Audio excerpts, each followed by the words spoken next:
আজকে আমি চলে এসেছি 2 ব্যাগ জামা কাপড় নিয়ে। কি কি পুজোতে শপিং করেছি সেটাই তোমাদেরকে আজকে দেখাবো। প্রথমেই দেখাই অরিজিতের প্যান্ট। এটা হচ্ছে বাবার তরফ থেকে, বাবা যেগুলো কিনে দিয়েছে সেগুলো দেখাচ্ছি। এই যে এটা হচ্ছে অরিজিতের জিন্স, রয়েছে অরিজিতের জন্য একটা শার্ট গ্রিন কালারের, রয়েছে অরিজিতের আর একটা শার্ট ব্ল্যাক কালারের, রয়েছে মামুনির একটা শাড়ি, এই যে রয়েছে এখানে আর একটা সুতির শাড়ি, এটাও মামুনির, বাপির জন্য একটা পাঞ্জাবি, আর এখানে রয়েছে পাজামা।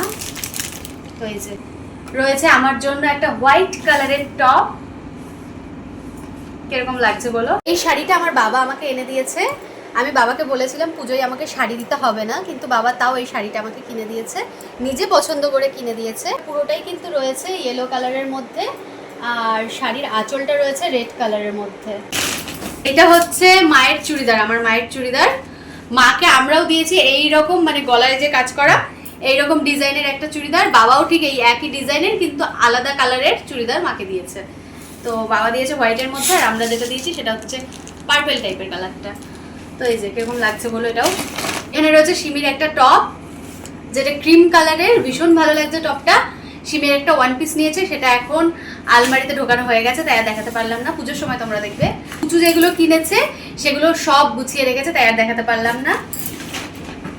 আর বাবাও নিয়েছে সেম কালারের একটা পাঞ্জাবি, এই যে।